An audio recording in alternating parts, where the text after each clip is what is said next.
De manière particulière, je veux inviter les responsables religieux à une conversion de leur vie et de leur ministère.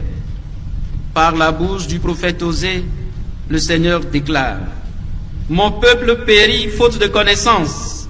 Puisque toi, tu as rejeté la connaissance, je te rejetterai de mon sacerdoce. Puisque tu as oublié l'enseignement de ton Dieu, à mon tour, j'oublierai tes fils. » Osée 4, 6. Si l'Afrique va mal, c'est notamment parce que certains de ses guides ont travesti leur mission et transformé leur vocation en une recherche de gains faciles. Ne vendons pas des illusions aux populations qui viennent vers nous.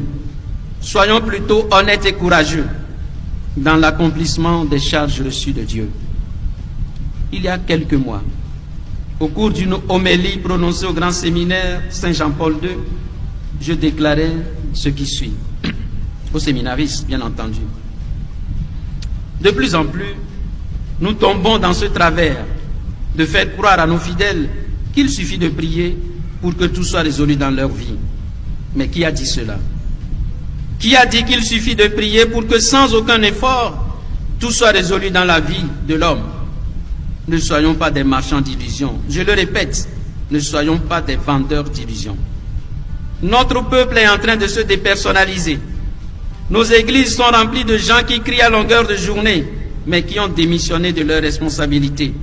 Dieu ne viendra pas changer notre société à notre place. Nos peuples croupissent dans la misère et nous disons à l'église: prions que le Seigneur nous délivre de cela. Mais la délivrance viendra d'où?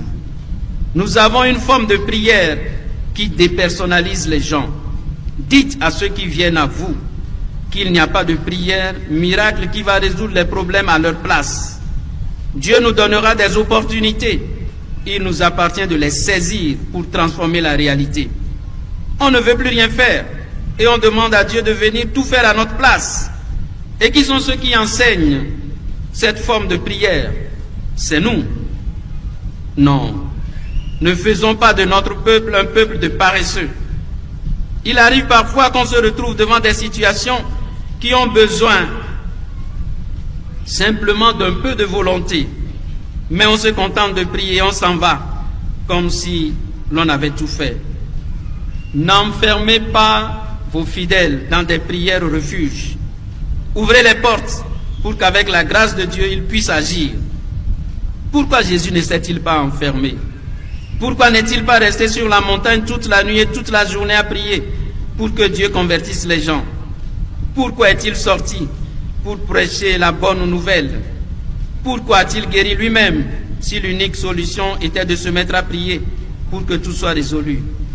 La prière ne remplace pas notre responsabilité. Elle la renforce pour que, puisant en Dieu notre énergie, notre lumière et nos convictions, nous puissions agir sur la réalité. Retenez bien cela.